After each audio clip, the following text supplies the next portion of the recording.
Pagué el viaje de mis sueños, pero mi hija se fue sin mí. Esa noche, cuando me llamó por videollamada, jamás imaginé el infierno que estaba a punto de vivir. Hoy, voy a contarte algo que nunca pensé que contaría. Si tú también crees que aún tenemos valor, incluso después de los 60, escribe 1 en los comentarios. Y por favor, deja un like y suscríbete. Vamos a demostrar que somos fuertes juntas. Me llamo Elena Martínez. Tengo 67 años y vivo en una pequeña casa de 2 pisos en la colonia Doctores, Ciudad de México.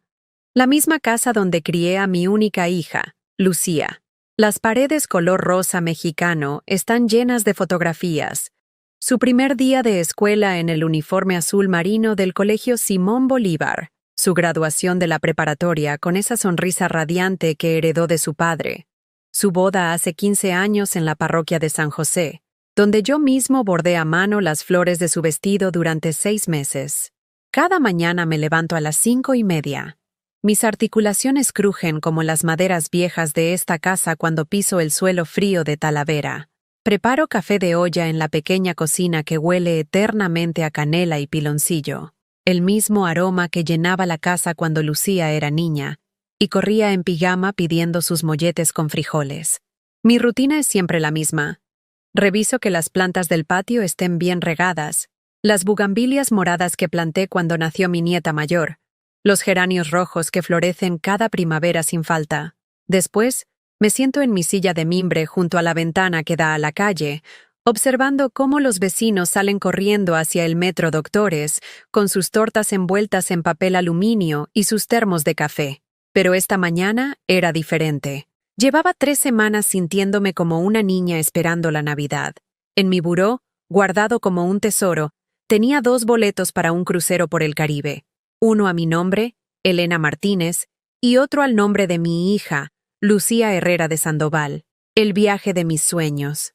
El viaje que jamás pude hacer cuando era joven, porque todo mi dinero se iba en sus uniformes escolares, sus libros, sus clases de piano los sábados en la Casa de Cultura. Los boletos los había comprado con el dinero que tenía ahorrado desde hace 5 años en una lata de Nescafé escondida detrás de las latas de frijoles. Peso por peso, moneda por moneda. Había guardado parte de mi pensión del IMSS. Me saltaba comidas. Caminaba en lugar de tomar el pecero. Remendaba mi ropa en lugar de comprar nueva. Todo para este momento. Viajar con mi hija, las 2 solas, como cuando era pequeña, y me decía, «Mamá, cuando sea grande, vamos a conocer el mar juntas».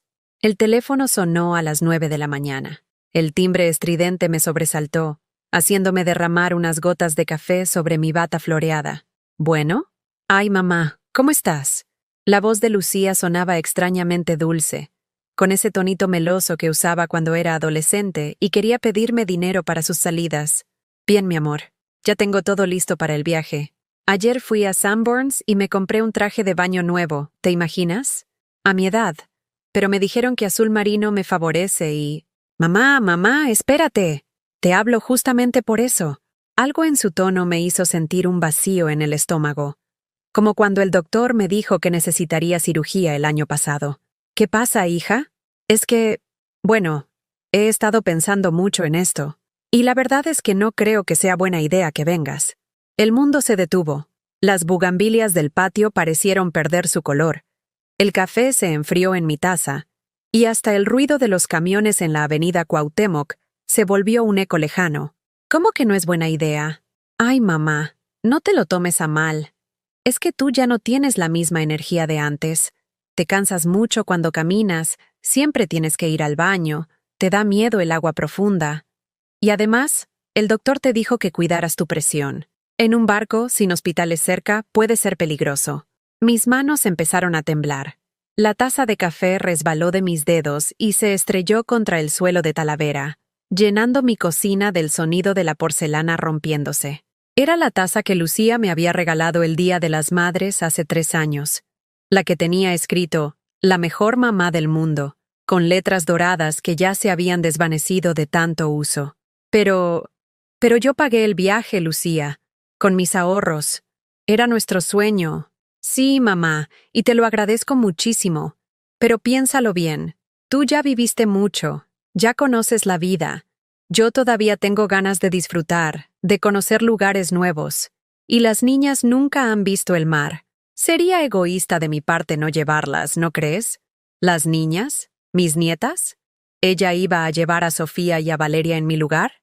Además, continuó, sin darme tiempo a procesar, el boleto ya está pagado, no se puede cambiar el nombre. Sería una pérdida muy grande si nadie lo usa. Y tú te vas a sentir mucho mejor en tu casita, descansando, viendo tus telenovelas. Hazme caso, mamá. Es lo mejor para todos. Colgó antes de que pudiera responder. El teléfono quedó sonando el tono de ocupado mientras yo permanecía inmóvil, con los pedazos de mi taza favorita esparcidos alrededor de mis pies descalzos, sintiendo cómo 30 años de sacrificios se desmoronaban como un castillo de arena. En ese momento, viendo mi reflejo en los vidrios rotos del suelo, entendí que mi hija no me veía como su madre, me veía como un obstáculo. Me quedé ahí parada, entre los vidrios rotos, mientras mi mente comenzó a reproducir como un carrusel de feria todas las veces que había dicho sí, cuando debería haber dicho no. Todas las veces que Lucía había venido con esa misma voz melosa, esos mismos argumentos manipuladores. Cuando tenía 8 años y quería la bicicleta rosa de la tienda de don Fernando. Mamá, todas mis amigas tienen bicicleta. Yo soy la única que no. Me da pena ir al parque. Vendí mi anillo de compromiso, el único recuerdo valioso que me quedaba de su padre, para comprarle esa bicicleta que usó 3 meses y después se quedó oxidándose en el patio. Cuando cumplió 15 años y exigió una fiesta en el Salón Las Palmas de la Avenida Insurgentes. Mamá, no puedes hacerme eso. ¿Qué van a pensar mis amigas si celebro en la casa? Van a creer que somos pobres. Trabajé doble turno durante 6 meses limpiando oficinas en las noches, llegando a casa cuando ya salía el sol, con las manos agrietadas por los químicos de limpieza y la espalda destrozada. Pero ella tuvo su fiesta con mariachi, vestido importado y 500 invitados. Recuerdo vívidamente el día de su graduación de la universidad. Yo estaba en primera fila, con mi mejor vestido, el mismo azul marino que había usado en todas las ocasiones especiales durante 10 años, aplaudiendo mientras mi hija recibía su título de Administración de Empresas. Título que pagué vendiendo la casa de mis padres en Xochimilco, la casita junto al canal donde había crecido entre trajineras y flores. Después de la ceremonia, esperé que viniera a abrazarme, que reconociera mi sacrificio. En lugar de eso, se fue directa hacia Samuel, su novio de entonces, un muchacho de familia acomodada de las Lomas que siempre me miraba como si fuera la empleada doméstica. «Mamá, nos vamos a cenar con los papás de Samuel al restaurante del Hotel Four Seasons. Obviamente no puedes venir, no tienes ropa apropiada para ese lugar. Pero no te preocupes, mañana te cuento todo».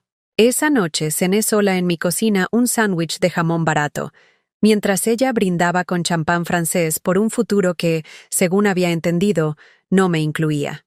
El álbum de fotografías familiares se convirtió en mi tortura personal. Ahí estaba yo en cada imagen importante, cargando a Sofía recién nacida cuando Lucía se fue de viaje de novios por un mes a Europa, porque necesitaba recuperarse del parto, preparando la comida para el bautizo de Valeria mientras ella se arreglaba las uñas en el salón, esperando en el hospital durante 3 días cuando a Samuel le dio apendicitis, llevándole comida casera porque la comida del hospital es horrible, mamá, y yo no sé cocinar. Cada fotografía era evidencia de mi presencia invisible. Yo siempre estaba ahí, en segundo plano, cargando platos, limpiando mesas, cuidando niños, pero nadie me veía realmente. Era como un fantasma útil que aparecía cuando se necesitaba algo y desaparecía cuando llegaba el momento de los reconocimientos. «Es que tú eres muy buena para eso, mamá», me decía Lucía cada vez que le pedía ayuda con las niñas. «Tienes más paciencia que yo. Además, ya estás jubilada, no tienes nada que hacer». A mí se me complica porque trabajo. Ella trabajaba a medio tiempo en una boutique de ropa en Polanco, vendiendo vestidos que costaban más que mi pensión completa. Pero según su narrativa, eso la convertía en una mujer ocupada e importante, mientras que yo que había trabajado 30 años como secretaria en la Secretaría de Educación Pública, era solo una jubilada sin compromisos. Recordé la Navidad pasada. Había preparado durante 2 días completos la cena tradicional: pavo relleno de frutas secas, romeritos con tortas de camarón, ponche de frutas con piquete, buñuelos recién hechos. Mi mesa se veía como las de las revistas, con manteles bordados y vajilla que había heredado de mi abuela. Lucía llegó 2 horas tarde con Samuel y las niñas. No se disculpó, simplemente se sentó y comenzó a comer mientras revisaba su teléfono. Ay, mamá, qué rico está todo. Aunque el pavo está un poquito seco, ¿no? La próxima vez pon papel aluminio encima. Y los romeritos necesitan más sal, pero está bien para hacer comida casera. Comida casera. Como si hubiera alguna otra opción. Como si yo pudiera permitirme encargar la cena a un restaurante como hacía la familia de Samuel. Después de cenar, mientras yo lavaba montañas de platos y sartenes, escuché a Lucía contándole a Samuel en la sala. Pobre de mi mamá, ya se nota que está envejeciendo. Se le olvidan las cosas, se confunde con las recetas. Espero que no se ponga muy mal muy rápido. ¿Te preocupa que tengas que cuidarla cuando esté mayor?, preguntó Samuel. La verdad, espero que pueda valerse por sí misma el mayor tiempo posible. No tengo tiempo para andar cuidando ancianos. Ya bastante hago viniendo a visitarla de vez en cuando. De vez en cuando. Venía una vez al mes. Siempre con prisa. Siempre necesitando algo. Que cuidara a las niñas porque tenía una cita en el salón. Que le prestara dinero porque se había pasado con las tarjetas de crédito. Que le guardara unas cajas porque en su departamento no tenía espacio. Mi casa se había convertido en su bodega personal. El cuarto de servicio estaba lleno de sus cosas. La cuna que ya no usaba, pero tal vez la necesite si tienen otro bebé. La ropa que ya no le quedaba, pero cuando baje de peso me la voy a volver a poner. Los muebles que Samuel había decidido cambiar, pero están muy buenos para tirarlos. Siempre tomaba, nunca daba. Mientras barría los vidrios de mi taza rota, una pregunta comenzó a formarse en mi mente como una nube de tormenta. ¿Alguna vez me había visto Lucía como algo más que una fuente de recursos gratuitos? ¿Existía algún momento en nuestros 38 años de relación donde ella hubiera pensado en mi bienestar antes que en el suyo? Busqué en mis recuerdos, desesperadamente, una sola ocasión donde mi hija hubiera sacrificado algo por mí. Un cumpleaños donde me hubiera sorprendido, unas vacaciones donde me hubiera invitado, una enfermedad donde hubiera venido a cuidarme sin que yo se lo pidiera. No encontré nada, absolutamente nada. La realidad me golpeó como un balde de agua fría. Durante casi 4 décadas, yo había sido la madre perfecta para una hija que nunca aprendió a ser hija. 3 días después del telefonazo, tocaron a mi puerta. Era Sofía, mi nieta de 12 años, con su uniforme escolar arrugado y los ojos hinchados de llorar. Abuela, mamá me mandó a preguntarte si puedes cuidarme hoy. Dice que tiene cita con el doctor y que papá está ocupado. Sofía siempre había sido mi debilidad. Era idéntica a Lucía cuando tenía su edad. Ojos color miel, cabello castaño ondulado. Esa sonrisa tímida que me derretía el corazón. Pero a diferencia de su madre, Sofía tenía algo que Lucía había perdido en algún punto de su adolescencia. La capacidad de ver a las personas, no solo de usarlas. ¿Qué te pasa, mi niña? ¿Por qué llorabas? Es que ayer escuché a mamá hablando por teléfono con la tía Berenice. Estaba contándole lo del viaje y se reía. Decía que había sido muy fácil convencerte de que no fueras, que solo había que hacerte sentir culpable y tú siempre decías que sí a todo. Cada palabra de Sofía era como una puñalada directa al pecho. Mi hija no solo me había robado mi sueño, se había burlado de lo fácil que había sido manipularme. También dijo que el crucero era perfecto para ella porque necesitaba descansar del estrés de cuidarte todo el tiempo, que eras muy demandante y que ya no aguantaba tus berrinches de vieja. Berrinches de vieja. Así llamaba a mis momentos de tristeza, a mis quejas ocasionales sobre mis dolores de artritis, a mis lágrimas cuando me sentía abandonada. Sofía me abrazó con la fiereza de una niña que entiende el dolor, aunque no comprenda completamente sus causas. Abuela, yo no quiero ir al viaje si tú no vas. No está bien. Tú pagaste todo. En ese momento supe que mi nieta había heredado algo que su madre había perdido: la decencia básica. Esa tarde, después de que Sofía se fuera a su casa, me senté en mi silla de mimbre y comencé a recordar todos los momentos en que había sido invisible para mi propia hija. No eran incidentes aislados. Eran un patrón, una estrategia. Mi cumpleaños número 65. Había esperado todo el día una llamada, una visita, al menos un mensaje. Nada. A las 9 de la noche, Lucía me habló. «Ay, mamá, se me olvidó completamente tu cumpleaños. Es que he tenido una semana horrible en el trabajo. Pero no te preocupes, el fin de semana te llevo un pastelito». Nunca llegó el pastelito. Cuando le pregunté una semana después, me dijo: «Ay, mamá, no seas tan resentida. Los cumpleaños no son tan importantes a tu edad». O cuando me dio neumonía el invierno pasado. Estuve 5 días en cama con fiebre de 40 grados. Le hablé el primer día para pedirle que me trajera medicinas del IMSS porque yo no podía levantarme. «Mamá, justamente hoy no puedo. Las niñas tienen festival en la escuela y después Samuel y yo tenemos cena con sus jefes. Es súper importante para su trabajo, pero mañana sin falta paso». Mañana se convirtió en pasado mañana y pasado mañana en la semana siguiente. Fue doña Carmen, mi vecina de 80 años, quien me cuidó. Ella, que apenas podía caminar con su bastón, me traía té de limón con miel y me compraba las medicinas con su pensión mínima. Cuando finalmente Lucía apareció una semana después, yo ya estaba recuperada. «Qué bueno que ya estás mejor, mamá. Sabía que eras muy fuerte y que no necesitabas que viniera. Además, ya ves que te curaste solita». Solita. Siempre solita. O la vez que me caí en el baño y me lastimé la cadera. Desde el suelo, con un dolor insoportable, logré alcanzar el teléfono para llamarle. Escuché que contestó, pero había ruido de fondo. Música, risas, copas chocando. «¿Qué pasó, mamá? Habla rápido porque estoy en una cena muy importante». «Me caí, hija. No puedo levantarme». «Creo que me lastimé feo». «Ay, mamá, siempre eres tan dramática. Seguro solo te asustaste. Respira hondo y levántate despacio. Mañana hablamos». Y colgó.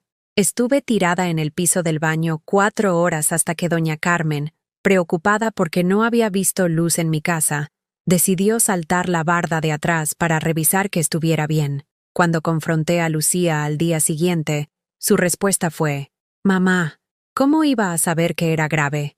Tú siempre exageras todo. Y además, ya estás bien, ¿no? No pasó nada».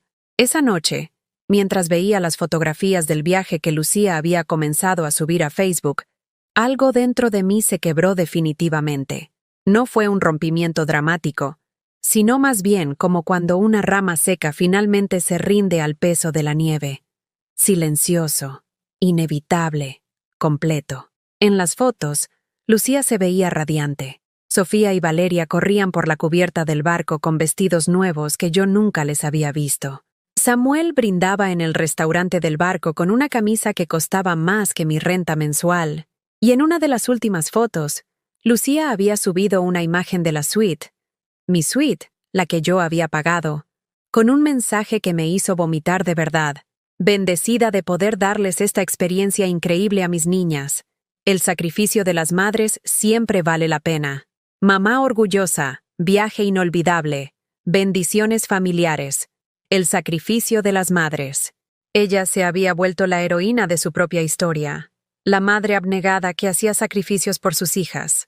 Y yo, que había hecho el verdadero sacrificio, económico y emocional, no existía en su narrativa. Los comentarios de sus amigas me dieron la estocada final. «Qué afortunadas tus niñas de tener una mamá tan espléndida. Se nota que trabajaste muy duro para darles esto. Eres una inspiración. Tus hijas van a recordar este viaje toda la vida. El mejor regalo que una madre puede dar». Lucía había respondido a cada comentario con variaciones de: «Sí, no fue fácil, pero mis niñas se lo merecen». Y «Una madre hace lo que sea por sus hijos. Una madre hace lo que sea por sus hijos». Exactamente lo que yo había hecho por ella durante 38 años. La diferencia era que yo nunca había recibido reconocimiento por ello. mientras que ella se llevaba todo el crédito por gastar mi dinero en mis nietas. Me levanté de la silla tan rápido que se balanceó peligrosamente. Fui a mi cocina y abrí el cajón donde guardaba los documentos importantes. Ahí estaba, la carpeta donde tenía los papeles del terreno en Xochimilco, que había heredado de mis padres años atrás. Era un lote pequeño pero bien ubicado, cerca del centro del pueblo, que había estado arrendado a una familia que pagaba puntualmente cada mes. Dinero que había estado guardando, secretamente, para emergencias. Por primera vez en mi vida, decidí que era hora de una emergencia que fuera mía. Tomé el teléfono y marqué a mi primo Raúl, que trabajaba en bienes raíces. Raúl, soy Elena. Necesito vender el terreno de papá en Xochimilco. Rápido. ¿Estás segura, prima? Ese terreno ha subido mucho de valor. Podrías sacar buen dinero, pero una vez que lo vendas... Estoy completamente segura. Por primera vez en años, sabía exactamente qué iba a hacer con mi vida. La venta del terreno se concretó en 2 semanas. 450,000 pesos. Más dinero del que había visto junto en toda mi vida. Mi primo Raúl no entendía por qué tanta prisa. Pero yo sabía que si me daba tiempo para pensarlo, terminaría convenciéndome de que era mejor guardarlo para emergencias de la familia, como siempre había hecho. El dinero llegó a mi cuenta un martes por la mañana. Esa misma tarde, Lucía apareció en mi puerta sin avisar, algo que no había hecho en meses. Traía el rostro de alguien que había recibido noticias alarmantes. «Mamá, ¿es cierto que vendiste el terreno del abuelo?» Raúl. Ese bocón le había contado a su esposa, y su esposa era comadre de la hermana de Samuel. En esta ciudad, los chismes viajan más rápido que el metro. ¿Y a ti qué te importa? La pregunta la tomó completamente desprevenida. En 38 años jamás le había respondido con una pregunta. Siempre habían sido explicaciones, justificaciones, disculpas. ¿Cómo que qué me importa? Ese terreno era de la familia. Era mi herencia. Era el futuro de mis hijas. Era mío, Lucía. De mis padres a mí. Y lo vendí porque necesitaba el dinero. ¿Para qué necesitas tanto dinero? Tienes casa propia, tienes tu pensión. No tienes gastos grandes. ¿No estarás siendo víctima de algún fraude? A tu edad es muy común que engañen a los viejitos. Viejitos. Ahora yo era una viejita senil que no podía tomar decisiones sobre su propio patrimonio. No me engañó nadie. Lo vendí porque quise. Lucía comenzó a caminar en círculos por mi sala, como una fiera enjaulada. Sus tacones repiqueteaban contra las baldosas con un ritmo frenético que me puso los nervios de punta. Esto es una locura, mamá. ¿Sabes cuánto valía ese terreno? ¿Sabes lo que significa para el futuro económico de tus nietas? Sofía va a querer estudiar en universidad privada. Valeria necesita aparatos ortodónticos. ¿En qué estabas pensando? Estaba pensando en que durante 38 años he pagado tus gastos, tus caprichos, tus emergencias. Y cuando quise un solo viaje contigo, me dejaste tirada como un trapo sucio. Lucía se detuvo en seco. Por primera vez en mucho tiempo, me estaba viendo realmente.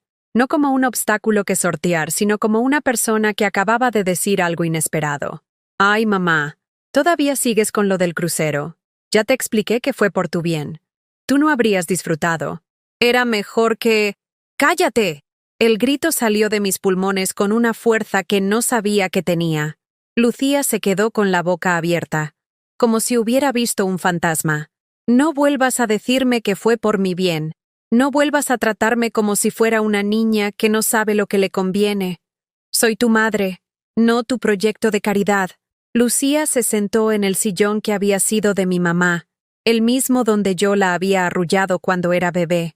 Pero ahora su postura no era la de una hija buscando consuelo, sino la de una estratega calculando su próximo movimiento. Está bien, mamá. Acepto que me equivoqué con lo del viaje, pero vender el terreno es diferente. Eso nos afecta a todos. Era un patrimonio familiar. Patrimonio familiar que ustedes nunca mencionaron hasta que lo vendí, porque dábamos por hecho que iba a ser para nosotras algún día. Es lo natural, ¿no? Los padres dejan algo para los hijos. Yo no estoy muerta, Lucía. Por supuesto que no, mamá. No quise decir eso. Lo que quiero decir es que... Bueno, sería terrible que te quedes sin nada para tus últimos años. Mis últimos años. como si mi vida fuera un producto con fecha de caducidad que había que administrar cuidadosamente. El teléfono sonó. Era Samuel. Elena, soy yo. Lucía me contó lo del terreno. Mira, nosotros te podemos ayudar a invertir ese dinero de manera inteligente. Conozco unos fondos de inversión muy seguros donde... Colgué antes de que terminara la frase. 5 minutos después, volvió a sonar. Esta vez era Sofía. Abuela, mamá dice que vendiste la casita del bisabuelo. ¿Es cierto que ya no vamos a poder ir de vacaciones ahí en Semana Santa? Esa pregunta me partió el alma. Sofía era inocente en todo esto, pero su madre la estaba usando como arma emocional. Mi niña, esa casita ya no existía desde hace años. El abuelo la vendió cuando tú eras muy pequeñita. Solo quedaba el terreno vacío. Ah, mamá me dijo que habíamos perdido nuestro lugar especial de vacaciones por tu culpa. Por mi culpa. Lucía estaba construyendo una narrativa donde yo era la villana que había destruido los sueños familiares. Esa noche, doña Carmen tocó a mi puerta. Traía un plato de tamales y una expresión preocupada. Elena, vi que Lucía salió muy alterada de tu casa. ¿Todo está bien? Doña Carmen había sido mi vecina durante 15 años. Había visto todo. Las noches que Lucía no venía cuando yo estaba enferma. Las veces que me pedía dinero prestado y nunca me lo devolvía. Los gritos que me daba cuando algo no le parecía. Vendí el terreno de papá, Carmen, y Lucía está furiosa porque dice que era su herencia. Carmen se sentó a mi lado en la mesa de la cocina. Sus manos arrugadas tomaron las mías con la ternura de alguien que había visto suficiente vida para entender la complejidad de las relaciones familiares. ¿Y qué vas a hacer con el dinero? No lo sé. Solo sé que por primera vez en mi vida tengo algo que es completamente mío, y no pienso dárselo a alguien que me trata como si fuera un estorbo. Haces bien, Elena. Yo vendí mis joyas cuando mi hijo se fue a Estados Unidos y nunca más me escribió. Al menos tú sabes dónde está la tuya, aunque te trate mal. Los siguientes días fueron una campaña coordinada de presión emocional. Lucía venía todas las tardes con argumentos diferentes. Un día era la preocupación por mi salud mental. Mamá, hacer cambios tan drásticos a tu edad puede ser síntoma de demencia senil. Otro día era chantaje emocional puro. Las niñas me preguntaron por qué su abuela prefiere el dinero antes que su futuro. Samuel llamaba cada mañana con ofertas de asesoría financiera gratuita. La hermana de Lucía, Berenice, quien nunca me visitaba, apareció un domingo con la excusa de venir a platicar, pero en realidad para interrogarme sobre mis planes financieros. Hasta mi compadre Esteban, el padrino de bautizo de Lucía, me llamó para decirme que los hijos son lo más importante en la vida y que no debería guardar rencores a mi edad. Todos habían recibido su versión de la historia. Yo era una vieja amargada que estaba castigando a mi familia por una tontería, poniendo en riesgo el bienestar de mis nietas por puro egoísmo. Pero hubo una voz diferente. Era viernes por la tarde cuando Sofía llegó sola a mi casa. No traía uniforme escolar, sino ropa casual, y en sus manos llevaba una carta doblada en 4 partes. Abuela, escribí algo para ti. Mamá no sabe que vine. La carta estaba escrita con la letra cuidadosa de una niña de 12 años que había puesto mucho esfuerzo en cada palabra. Querida abuela, mamá y papá dicen que estás enojada con nosotras porque vendiste el terreno. Pero yo creo que tienes derecho a estar enojada. Yo también estaría enojada si alguien me quitara mi viaje soñado. También creo que si es tu dinero, puedes hacer lo que quieras con él. Valeria y yo te queremos igual, tengas dinero o no. Espero que hagas algo bonito para ti con lo que vendiste. Te amo. Sofía. Por primera vez en semanas, lloré, pero no de tristeza, de alivio. Había al menos una persona en mi familia que me veía como algo más que una fuente de recursos.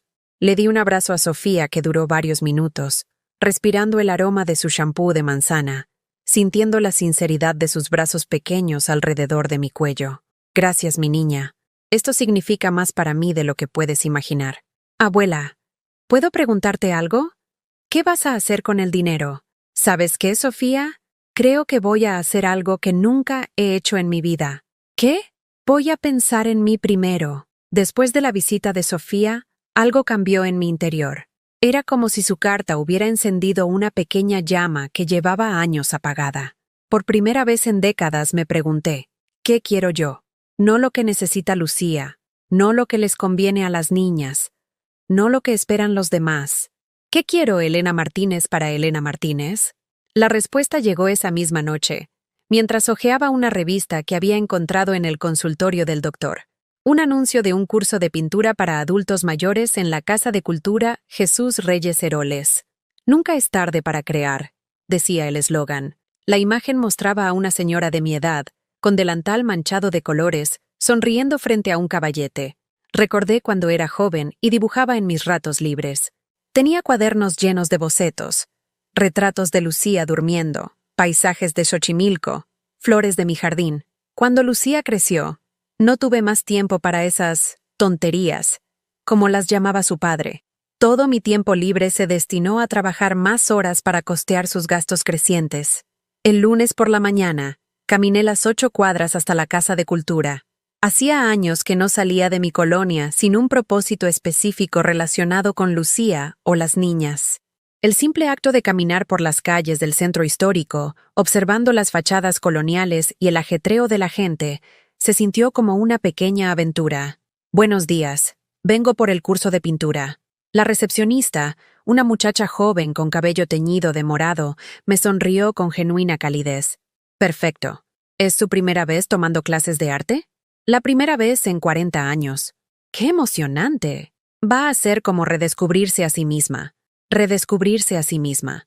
La frase se quedó resonando en mi cabeza mientras llenaba la solicitud de inscripción. En la línea que decía «Contacto de emergencia», vacilé. Tradicionalmente habría puesto el nombre de Lucía. En lugar de eso, escribí «Carmen Ruiz» y anoté el teléfono de mi vecina. La primera clase fue un martes por la tarde. El aula tenía ventanales grandes que dejaban entrar la luz natural y olía a trementina y esperanza. Había 8 personas más, todas mayores de 50. Todas con esa expresión mezcla de nerviosismo y emoción que tienen los principiantes. Maestra Claudia, una mujer de unos 40 años con las manos perpetuamente manchadas de pintura, nos dio la bienvenida. Aquí no hay errores, solo experimentos. Van a conocer partes de ustedes que habían olvidado que existían. Mi primer lienzo fue un desastre hermoso. Intenté pintar las bugambilias de mi patio, pero salieron más como manchas rosadas abstractas. No importaba. Por primera vez en años, me sentí presente, en el momento, sin pensar en qué necesitaba hacer después, en quién me necesitaba, en qué problema tenía que resolver. Cuando llegué a casa esa tarde, Lucía me estaba esperando en la sala. Había usado su llave de emergencia para entrar. ¿Dónde andabas, mamá? Te hablé como 10 veces. Pensé que te había pasado algo. Estaba en clases de pintura. ¿Clases de qué? Pintura. Me inscribí en un curso en la Casa de Cultura. Lucía me miró como si le hubiera dicho que me había unido a un circo. Mamá, ¿no crees que es un poco ridículo a tu edad ponerte a jugar con acuarelas? Además, ¿cuánto cuesta eso? No deberías estar gastando dinero en tonterías cuando tienes responsabilidades. ¿Qué responsabilidades? Pues, tu casa, tu salud, ahorrar para emergencias. Y bueno, también pensé que tal vez podrías ayudarme con la colegiatura de Sofía. Va a entrar a secundaria privada y está muy cara. Ahí estaba. El verdadero motivo de su visita. Como siempre. No, Lucía. ¿No qué? No voy a pagar la colegiatura de Sofía. Ni voy a dejar las clases de pintura. Y no voy a darte más dinero. Lucía se quedó boquiabierta, como si le hubiera hablado en chino mandarín. Mamá, ¿qué te pasa? Últimamente estás muy rara, muy agresiva. A lo mejor deberías ir al doctor. Puede ser algo hormonal. Algo hormonal. Cualquier cosa que no fuera a aceptar que yo tenía derecho a decir que no. Lo que me pasa es que estoy cansada de ser tu alcancía personal. Yo no te veo como una alcancía. Eres mi mamá. Las mamás ayudan a sus hijos. Es natural. Las hijas también ayudan a sus mamás, Lucía. ¿Cuándo fue la última vez que tú me ayudaste con algo? Lucía abrió la boca para responder, pero se quedó callada. Por primera vez en años, no tenía una respuesta inmediata. ¿Cuándo fue la última vez que me preguntaste cómo me siento? ¿Cuándo fue la última vez que me invitaste a algo sin necesitar que cuidara a las niñas o que pagara algo? Mamá, tú sabes que te quiero mucho, pero solo cuando necesitas algo. Los ojos de Lucía se llenaron de lágrimas. Por un momento, pensé que finalmente había logrado llegar a ella, que iba a reconocer el daño que me había hecho durante años. No puedo creer que me digas eso. Después de todo lo que he hecho por ti, todo lo que tú has hecho por mí, sí. ¿Crees que es fácil tener una mamá que requiere tanta atención? ¿Crees que no noto que cada vez estás más olvidadiza, más lenta, más dependiente? He tenido que reorganizar toda mi vida para cuidarte. Cuidarme. Esta mujer que no había venido cuando me dio neumonía, que no contestó cuando me caí en el baño, que no me visitaba más que cuando necesitaba algo, creía sinceramente que me estaba cuidando. Lucía, sal de mi casa. ¿Qué? Que salgas de mi casa. Ahora. Mamá, no puedes hablarme así. Soy tu hija. Siendo mi hija es exactamente como no deberías hablarme. Vete. Lucía se levantó del sillón con movimientos dramáticos, como si fuera la víctima de una terrible injusticia. Esto es increíble. Mi propia madre me está corriendo por decirle la verdad. Pero está bien, mamá. Cuando necesites algo, cuando te sientas sola, cuando te des cuenta de que estás cometiendo un error enorme, recuerda que fuiste tú quien me pidió que me fuera. Se dirigió hacia la puerta, pero antes de salir se volteó una última vez. Y no esperes que lleve a las niñas a visitarte mientras tengas esta actitud. No quiero que vean a su abuela comportándose como una egoísta. La puerta se cerró con un golpe que hizo vibrar los vidrios de las ventanas. Me quedé sola en mi sala, temblando, pero no de miedo, de liberación. Por primera vez en mi vida adulta, había puesto límites. Había defendido mi derecho a existir como algo más que un recurso para otros. Esa noche no pude dormir, no por arrepentimiento, sino por una extraña energía que no había sentido en décadas. Era como si hubiera estado conteniendo la respiración durante años, y finalmente hubiera podido exhalar. A las 6 de la mañana sonó el teléfono. Era Samuel. Elena, Lucía llegó a la casa muy alterada anoche. Dice que la trataste muy mal. Mira, entiendo que a tu edad pueden aparecer cambios de personalidad, pero no puedes desquitarte con tu familia. Nosotros somos lo único que tienes. Samuel, voy a colgarte. Y si vuelves a llamarme para decirme cómo tengo que tratar a tu esposa, voy a cambiar mi número de teléfono. Pero Elena, colgué. Inmediatamente marqué a Telmex. Buenos días, quiero cambiar mi número telefónico. 20 minutos después, ya tenía un número nuevo. Un número que solo doña Carmen y la Casa de Cultura conocerían. Por primera vez en 40 años, nadie podría localizarme sin mi permiso. La sensación de control sobre mi propia vida era embriagante. Esa tarde, en mi segunda clase de pintura, maestra Claudia notó algo diferente en mí. Elena, se ve más relajada hoy, como si hubiera soltado algo pesado. Creo que sí. Creo que solté a alguien que pesaba demasiado. Esa noche, pinté mi primer autorretrato. No era técnicamente perfecto, pero por primera vez en décadas, la mujer del lienzo tenía una sonrisa real. 3 semanas pasaron sin noticias de Lucía. Fueron las 3 semanas más tranquilas que había vivido en décadas. Mis días tenían un ritmo nuevo. Desayunaba sin prisa, caminaba por el parque de la colonia observando detalles que nunca antes había notado. Asistía a mis clases de pintura los martes y jueves, y por las tardes leía novelas que había comprado con mi propio dinero, sin sentir culpa por desperdiciar dinero en lujos innecesarios. Había pintado ya 5 cuadros. El último era mi favorito, un atardecer color naranja visto desde mi ventana, con las bugambilias del patio en primer plano.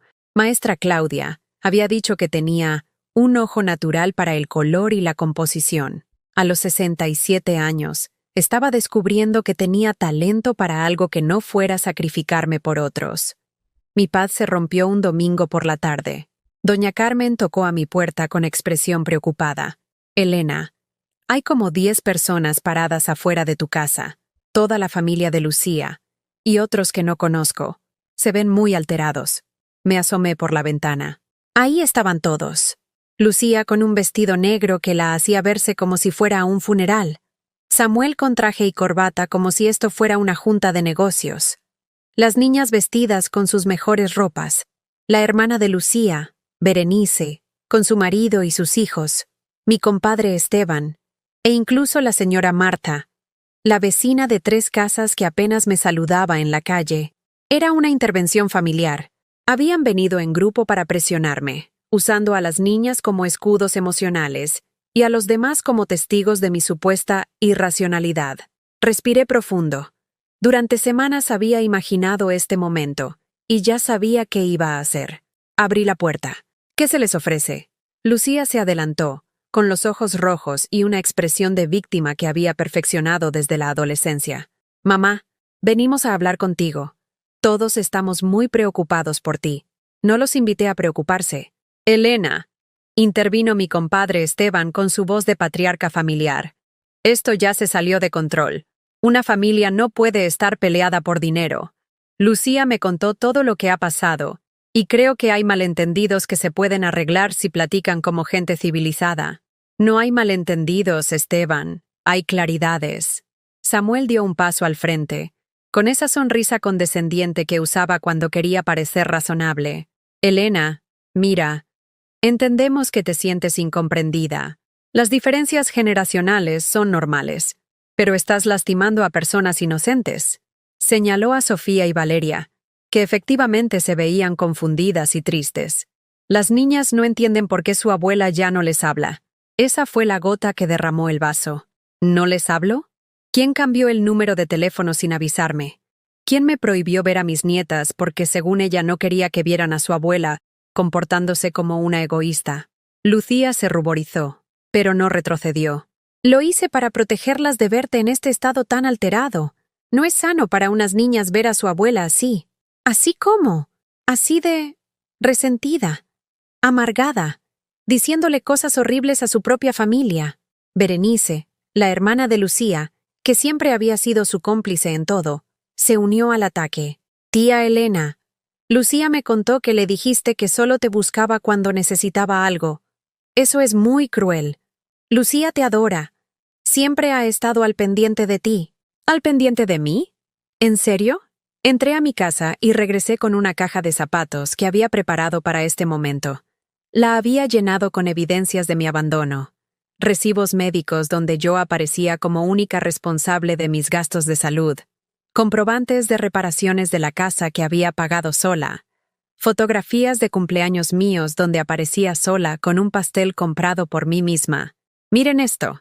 Aquí está el recibo del hospital cuando me dio neumonía y nadie vino a verme. Aquí están las facturas de todas las veces que se descompuso algo en la casa, y lo arreglé con mi dinero mientras ustedes vacacionaban en Acapulco. Aquí están las fotos de los últimos 5 cumpleaños míos, que celebré sola, porque a ninguno de ustedes se les ocurrió siquiera llamarme. Fui sacando cada papel, cada fotografía, como un fiscal presentando evidencias en un juicio. Y esto, dije, sacando el álbum de fotos familiares. Esto es lo más importante. Abrí el álbum en una página específica. La foto del crucero que Lucía había subido a Facebook. La impresión que yo había guardado como recordatorio de mi humillación. Esta foto la tomaron en mi camarote, en el viaje que yo pagué, usando mi dinero, mientras a mí me dejaron aquí como un perro que ya no sirve para nada. Arranqué la foto del álbum con un movimiento decidido. El papel se rasgó por la mitad, separando a Lucía sonriente del fondo del mar que yo había soñado con ver. El silencio que siguió fue sepulcral. «Mamá», susurró Sofía, y era la primera vez que alguien hablaba con voz quebrada. «No, mi niña, no es tu culpa. Ustedes no sabían que su mamá me había robado mi sueño para dárselos a ustedes como si fuera suyo». Lucía explotó. «¿Te robé? Te hice un favor. Tú no habrías disfrutado ese viaje. Te habrías quejado todo el tiempo. Te habrías sentido mal. Habrías arruinado las vacaciones de todos. ¿Y quién te pidió que decidieras por mí? Alguien tenía que hacerlo. Alguien tenía que ser la adulta responsable en esta situación. Yo soy la adulta, Lucía. Soy tu madre, no tu hija problemática». El grito salió de mi pecho con una fuerza que no sabía que tenía. Algunos vecinos se asomaron por sus ventanas. «Y ya que hablamos de ser adultos responsables», continué, quiero que sepan todos que durante los últimos 40 años he sido la única que ha pagado emergencias médicas, reparaciones de casa, colegiaturas, fiestas de cumpleaños, regalos de Navidad y vacaciones familiares, porque ustedes siempre han encontrado razones para no contribuir, que no les alcanza, que tienen otros gastos, que ya lo platican después. Samuel intentó interrumpir. Elena, nosotros siempre hemos sido agradecidos. ¿Agradecidos? ¿Con qué? ¿Con palabras? ¿Con promesas? ¿Con visitas donde solo vienen a pedirme más cosas? Me dirigí directamente a Lucía, mirándola a los ojos. Quiero que me escuches bien, porque no lo voy a repetir. No voy a volver a pagar nada tuyo. No voy a volver a cuidar a tus hijas cuando te convenga. No voy a volver a prestarte dinero que nunca me devuelves. Y no voy a volver a permitir que me trates como si fuera una carga. Pero mamá, somos familia. Las familias se respetan, Lucía. Se cuidan mutuamente. Se aman sin condiciones. Lo que tú has hecho conmigo no es amor familiar. Es explotación. Berenice intentó mediar. Tía, creo que están exagerando las dos. Las familias tienen problemas, pero siempre se arreglan. Solo necesitan hablar con calma y... No hay nada que arreglar. La interrumpí. Porque no está roto. Simplemente nunca funcionó. Durante 40 años yo creí que estaba construyendo una relación con mi hija. Resulta que solo estaba siendo útil. Lucía se quebró. Las lágrimas comenzaron a correr por sus mejillas. Pero ahora ya no me movían como antes. Mamá, por favor, no puedes dejarnos así. Las niñas te necesitan. Yo te necesito. ¿Me necesitas a mí? ¿O necesitas mi dinero? Te necesito a ti. Entonces demuéstramelo. No con palabras, con acciones. Durante un año completo. Sin pedirme nada. Sin necesitar que pague algo. Que cuide a alguien. Que resuelva algún problema. Solo, ven a visitarme porque quieres estar conmigo. Llámame para preguntarme cómo estoy. Invítame a hacer algo que no requiera mi dinero. Un año es mucho tiempo, mamá. 40 años esperando a que me vieras como tu madre en lugar de tu alcancía fueron mucho tiempo también. Me dirigí hacia la puerta de mi casa. Esta conversación terminó. Todos pueden irse. ¿Y si no venimos en un año? ¿Nos vas a perdonar? Preguntó Lucía con una última tentativa de manipulación emocional. Lucía, yo no tengo nada que perdonarte. Tengo algo que aprender. A vivir para mí misma. Y tú tienes algo que aprender también. A valorar a las personas por lo que son, no por lo que pueden darte. Entré a mi casa y cerré la puerta suavemente. Por primera vez en mi vida, había dicho todo lo que necesitaba decir. Después de esa confrontación familiar, algo extraordinario sucedió. Por primera vez en décadas, desperté sin una lista mental de problemas ajenos que resolver. Mi casa estaba en silencio, pero era un silencio diferente. No era el vacío de la soledad, sino la quietud de la paz. Durante las siguientes semanas, comencé a hacer cosas que jamás me había permitido. Compré flores frescas para mi sala todos los viernes, simplemente porque me gustaba el aroma de las rosas y los claveles. Me suscribí a una revista de arte que costaba 200 pesos mensuales, dinero que antes habría considerado un gasto innecesario. Cambié las cortinas desteñidas de mi recámara por unas nuevas color azul cielo que hacían que la habitación se viera más luminosa. En mis clases de pintura, maestra Claudia notó el cambio. Elena, sus trazos están más seguros. Hay más decisión en sus colores. ¿Qué ha cambiado? Dejé de pedirle permiso al mundo para existir. Había comenzado a vestirme diferente también. No de manera extravagante, sino simplemente mejor. Usaba los aretes de perlas que guardaba para ocasiones especiales en martes cualquiera. Me peinaba de manera distinta, con un corte más moderno que me había hecho en un salón de verdad, no en la peluquería barata donde siempre iba. Por primera vez en años, cuando me veía en el espejo, reconocía a la mujer que me devolvía la mirada. Un mes después de la confrontación familiar, decidí hacer algo que llevaba 40 años posponiendo: visitar Xochimilco. No el terreno que había vendido, sino los canales donde había crecido. Quería ver si aún existía algo de la niña que había sido antes de convertirse en la mujer que vivía para otros. Tomé una trajinera sola. El trajinero, un señor de mi edad llamado Joaquín, Me preguntó si esperaba a alguien más. No, solo soy yo. ¿Segura? Generalmente las señoras vienen con familia, con nietos. Estoy completamente segura. Durante 2 horas, navegué por los canales que habían sido el escenario de mi infancia. Los árboles de sauce seguían ahí, más altos y frondosos que en mis recuerdos. El agua tenía el mismo color verde que recordaba. Los vendedores de flores seguían ofreciendo sus productos desde otras trajineras, gritando «¡Flores para la güerita!», con la misma melodía que había escuchado de niña. Joaquín me platicó sobre sus nietos, sobre cómo el negocio de las trajineras había cambiado con los años, sobre los turistas que venían a fotografiar todo pero no veían realmente nada. ¿Y usted? ¿Tiene nietos?, me preguntó. Sí, 2 nietas. ¿No quisieron venir? No las invité. Joaquín me miró extrañado, pero no insistió. Durante el resto del paseo, simplemente disfrutamos del silencio cómodo de 2 personas que habían vivido lo suficiente para apreciar los momentos sin necesidad de llenarlos con palabras. Cuando regresé a casa esa tarde, encontré a doña Carmen esperándome en su silla junto a la ventana. Elena, vino Sofía hace rato. Dijo que necesitaba hablar contigo urgentemente, pero que no podía usar el teléfono porque su mamá le había quitado el celular. Mi corazón dio un vuelco. ¿Le habría pasado algo a mi nieta? ¿Estaría enferma? ¿Dijo qué quería? Solo que era importante y que iba a regresar cuando saliera de la escuela. A las 4:30 de la tarde, vi a Sofía caminando por la calle con su uniforme escolar y una mochila que parecía más pesada de lo normal. Pero no venía sola. Valeria, su hermana menor, la acompañaba tomada de su mano.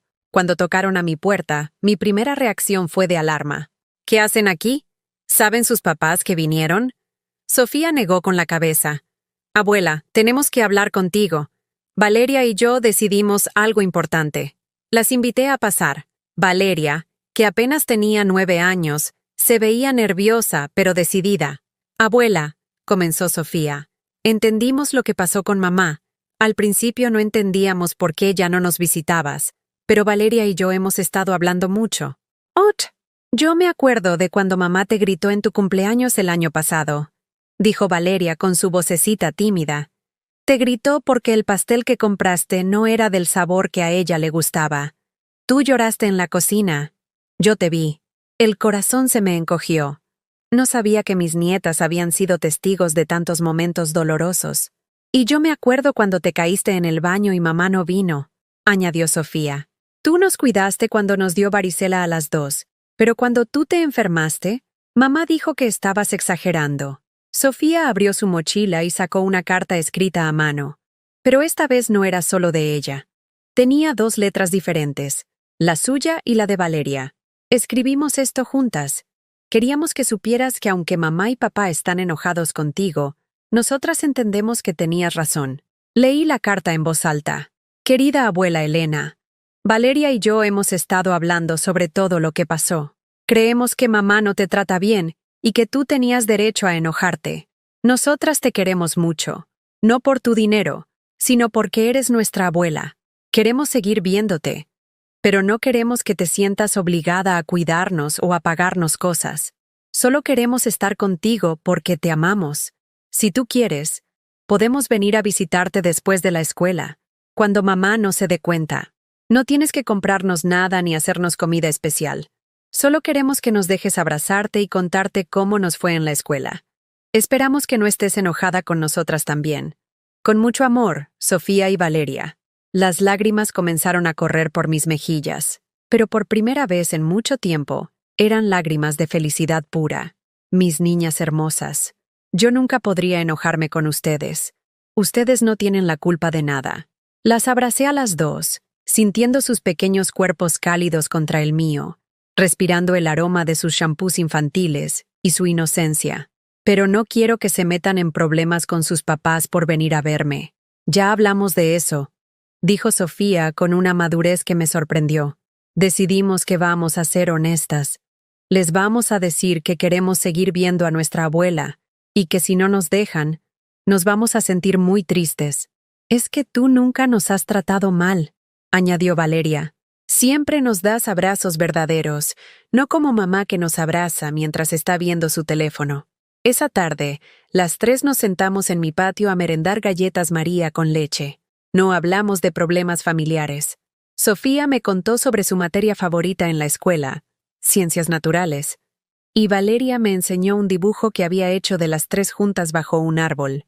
Cuando se fueron, me quedé sentada entre mis bugambilias, observando cómo el atardecer pintaba el cielo de colores naranjas y rosas. Por primera vez en años, me sentí completa. No necesitaba que Lucía me valorara para saber que tenía valor. No necesitaba que me agradecieran para saber que había hecho lo correcto durante todos estos años. Y definitivamente no necesitaba ser útil para merecer amor. Mis nietas me habían demostrado que era posible amar sin condiciones, sin agenda oculta, sin necesidad de recibir algo a cambio. Esa noche, pinté mi mejor cuadro hasta entonces. Un jardín lleno de flores donde tres figuras femeninas de diferentes alturas se tomaban de las manos bajo un cielo infinito. Era mi nueva familia. Una familia que había elegido amarme por quien era, no por lo que podía dar. Y por primera vez en décadas, eso era suficiente. 6 meses habían pasado desde aquella confrontación familiar que cambió mi vida para siempre. Mi casa ya no era la misma. Había pintado las paredes de la sala de un color durazno suave que hacía que toda la habitación se sintiera cálida y acogedora. Cambié los muebles de lugar, creando un rincón especial junto a la ventana donde tenía mi caballete y mis materiales de pintura. El aroma de mi hogar ya no era solo de comida recalentada y tristeza. Ahora olía a flores frescas, a pintura al óleo, y a esa fragancia indefinible de una mujer que había aprendido a valorarse. Mis días tenían una estructura completamente nueva. Despertaba a las 7 de la mañana, no porque tuviera obligaciones urgentes, sino porque quería aprovechar cada hora de luz natural para pintar. Desayunaba en mi pequeño comedor viendo hacia el patio, observando cómo la luz del sol cambiaba el color de mis bugambilias a lo largo de las horas. Era una meditación silenciosa que me llenaba de una paz que jamás había experimentado. Los martes y jueves seguía yendo a mis clases de pintura, pero ahora también había añadido algo nuevo.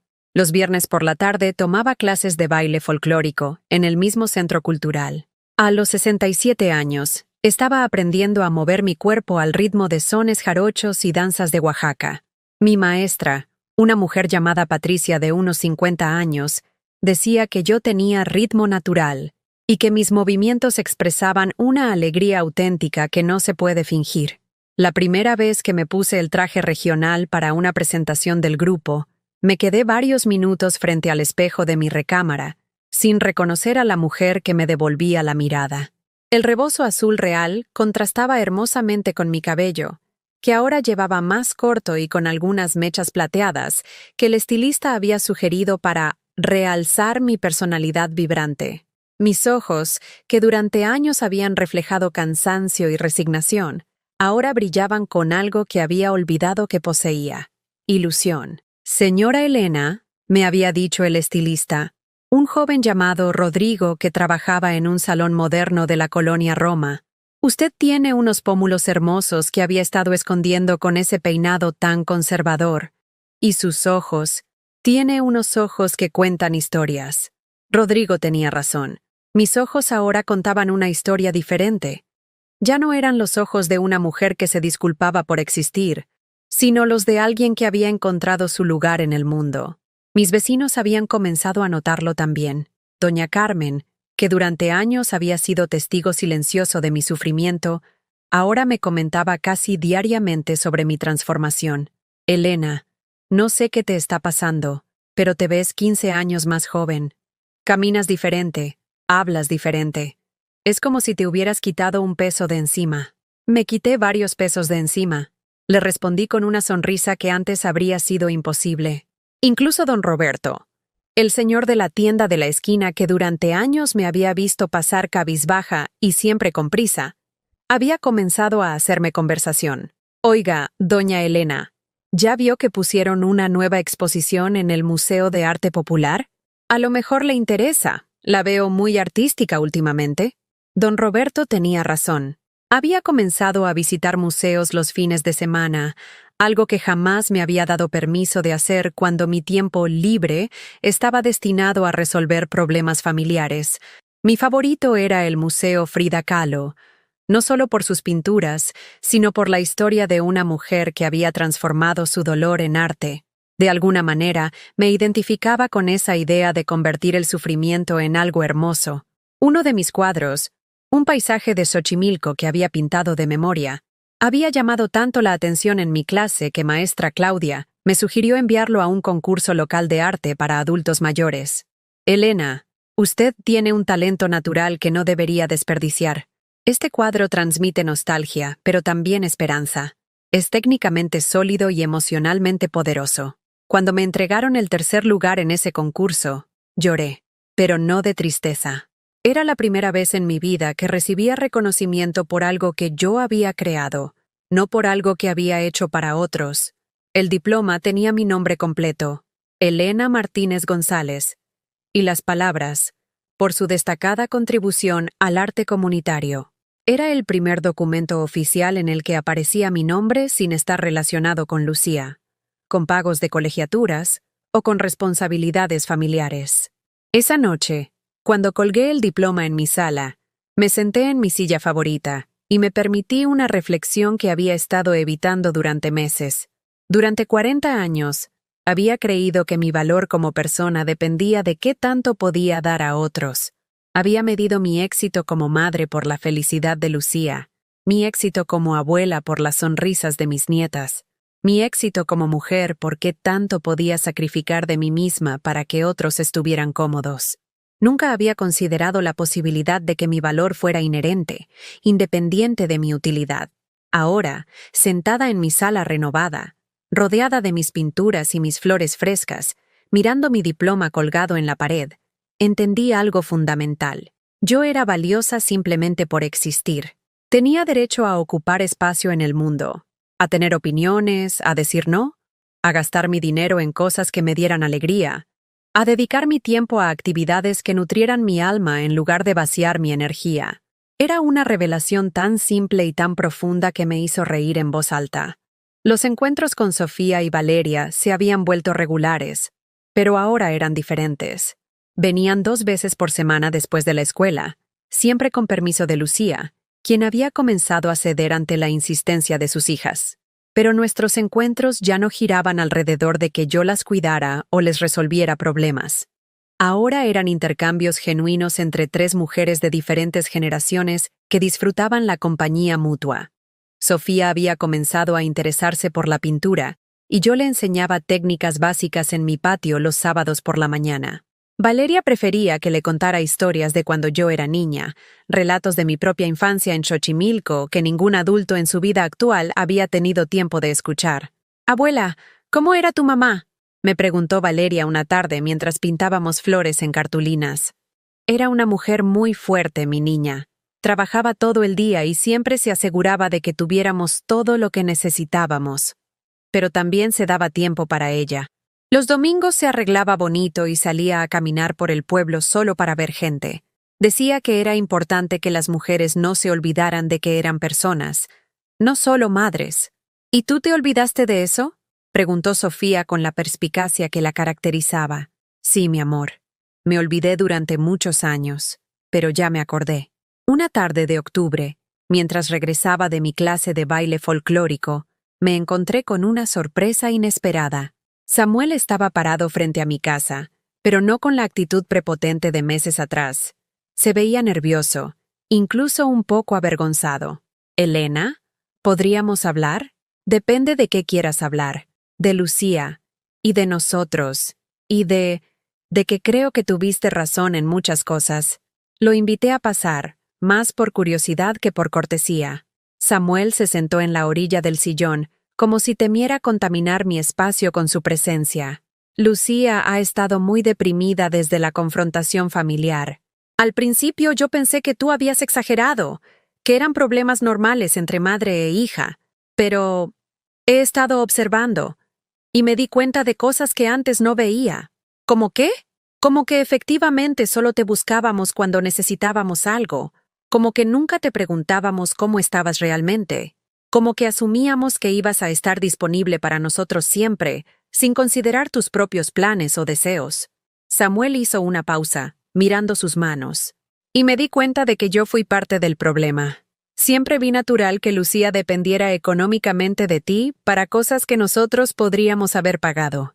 Era cómodo tener una red de seguridad financiera sin costo emocional. ¿Sin costo emocional para quién?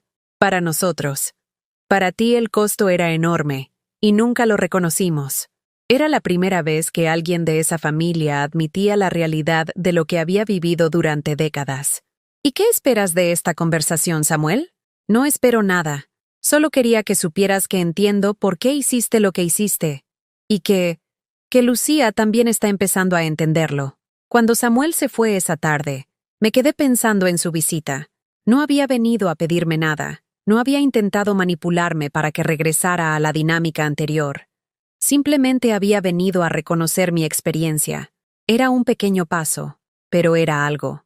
Esa noche, mientras preparaba la cena para mí sola, un lujo que había aprendido a disfrutar, me di cuenta de que algo fundamental había cambiado en mi interior.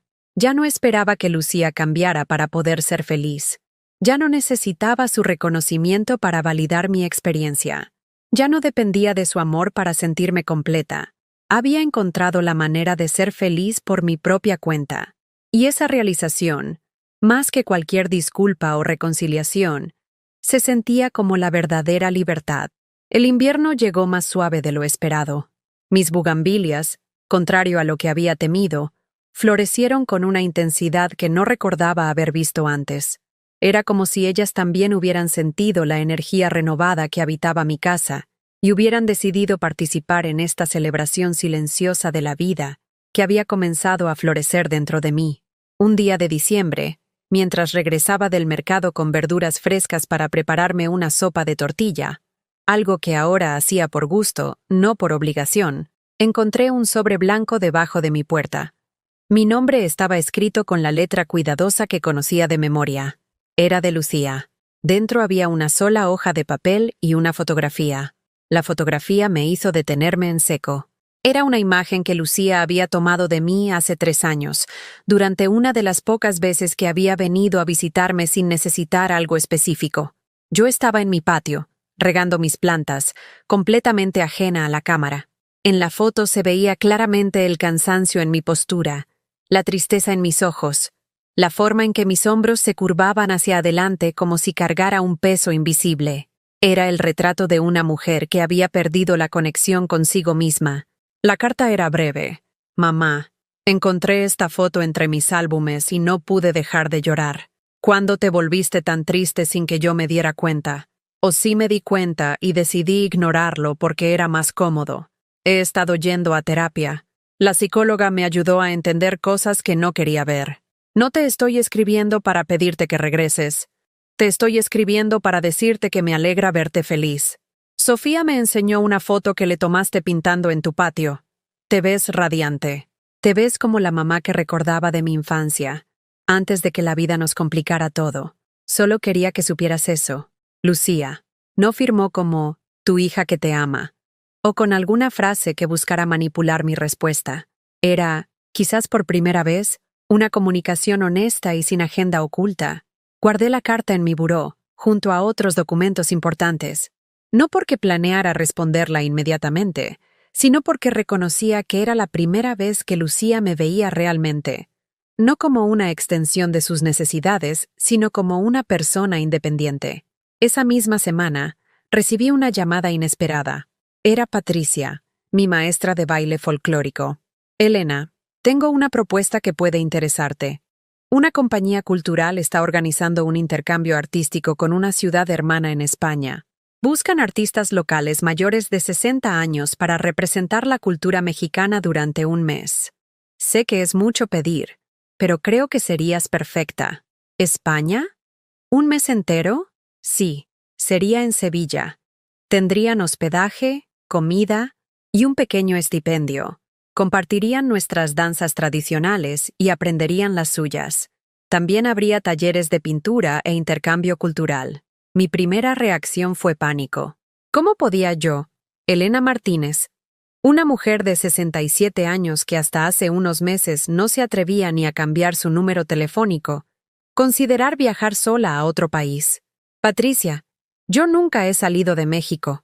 Exactamente por eso sería perfecto para ti. Elena, en estos meses te he visto transformarte completamente. Tienes una energía y una seguridad que muchas mujeres de la mitad de tu edad envidiarían. Además, hablas español, tienes talento artístico y representarías dignamente nuestra cultura. Esa noche no pude dormir. La posibilidad de viajar a España, de conocer otras mujeres de mi edad que también habían descubierto tardíamente sus pasiones artísticas, me emocionaba y me aterrorizaba por igual. Era la oportunidad más grande que se me había presentado en toda mi vida adulta. Al día siguiente, fui a caminar por Xochimilco, como había hecho en los momentos más importantes de los últimos meses. Necesitaba el silencio del agua y la perspectiva que me daba estar en el lugar donde había crecido. Mientras la trajinera se deslizaba suavemente entre los canales, pensé en la mujer que había sido 6 meses atrás. Esa Elena jamás habría considerado un viaje así. No solo por las limitaciones económicas, sino por la imposibilidad de imaginarse a sí misma como alguien digna de tales experiencias. Esa Elena vivía en función de otros, con una agenda que dependía completamente de las necesidades familiares. La Elena que ahora navegaba por estos canales era diferente. Había probado sus propios límites y había descubierto que eran mucho más amplios de lo que imaginaba. Había aprendido que podía vivir sola sin sentirse abandonada, que podía tomar decisiones sin consultar a nadie más, que podía gastar su dinero en sus propios sueños sin sentir culpa. Joaquín, le dije al trajinero que ya se había vuelto mi acompañante regular en estas reflexiones acuáticas, ¿usted qué haría si le ofrecieran la oportunidad de conocer un lugar completamente nuevo, pero tuviera que ir solo? Pues yo creo que dependería de qué tanto me conociera a mí mismo, señora Elena. Si uno sabe quién es cuando está solo, entonces puede ser quien es en cualquier parte del mundo. Sus palabras me resonaron profundamente. Durante los últimos meses, había aprendido exactamente eso. ¿Quién era cuando estaba sola? Y me gustaba la mujer que había descubierto. Esa tarde llamé a Patricia. Acepto. Quiero ir a España. Elena, ¡qué maravilloso! Vas a vivir una aventura increíble. Los preparativos para el viaje se convirtieron en una nueva fuente de alegría. Compré mi primer pasaporte a los 67 años. En la fotografía oficial se ve una mujer de cabello plateado, ojos brillantes y una sonrisa que transmite confianza. Es completamente diferente a cualquier identificación oficial que haya tenido antes. Compré una maleta nueva, color vino, que había visto en una tienda del centro y que me había gustado, pero que no necesitaba. Ahora la necesitaba, y me daba el derecho de elegir una que fuera bonita en lugar de solo funcional. Cuando las niñas se enteraron del viaje, su reacción fue una mezcla de emoción y orgullo que no esperaba. «Abuela, vas a conocer España, como los conquistadores, pero al revés», exclamó Valeria con su lógica infantil que siempre me hacía sonreír. Sofía, más madura, entendía la magnitud de lo que estaba haciendo. «Abuela, estoy muy orgullosa de ti. Mis amigas dicen que sus abuelas solo saben quejarse de todo, pero tú estás viviendo aventuras que ni nosotras hemos vivido». La noche antes de partir, doña Carmen vino a despedirse con un té de manzanilla y consejos de abuela viajera. «Elena, quiero que sepas que en todos los años que he sido tu vecina, nunca te había visto tan viva. Es como si te hubieras despertado de un sueño muy largo. Creo que tienes razón, Carmen. Creo que estuve dormida durante mucho tiempo. ¿Y no tienes miedo de irte tan lejos?» «Tengo terror», admití riéndome. «Pero también tengo más emoción que miedo. Y eso es algo que no había sentido en décadas». Esa noche, mientras terminaba de empacar, encontré en mi buró la carta que Lucía me había enviado semanas atrás. La releí, y por primera vez, decidí responder. Escribí una carta corta. «Lucía, recibí tu carta y me conmovió mucho. Mañana viajo a España por un mes. Es un intercambio cultural de arte y danza. Nunca pensé que haría algo así, pero estoy aprendiendo que nunca es tarde para sorprenderse a uno mismo. No sé qué va a pasar entre nosotras cuando regrese, pero sí sé que por primera vez en mi vida, estoy haciendo algo completamente para mí. Y eso se siente correcto. Cuida a las niñas. Mamá, la dejé en su buzón de camino al aeropuerto. En el taxi hacia el aeropuerto, mientras veía pasar las calles de la Ciudad de México donde había vivido toda mi vida, me di cuenta de algo extraordinario.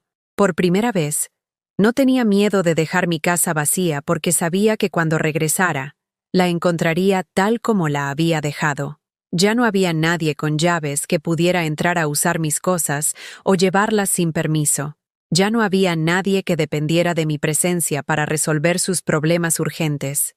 Mi casa me esperaría, con mis pinturas en las paredes, mis plantas en el patio y mis libros en el buró. Regresaría a un hogar que era completamente mío, a una vida que había construido para mi propia felicidad. En el avión, mientras Ciudad de México se hacía cada vez más pequeña debajo de mí, saqué mi cuaderno de dibujo y comencé a bosquejar mi primera vista desde las nubes. A los 67 años, finalmente estaba empezando a vivir mi propia vida. El avión aterrizó en Sevilla un miércoles por la mañana, bajo un sol que parecía diferente al de México.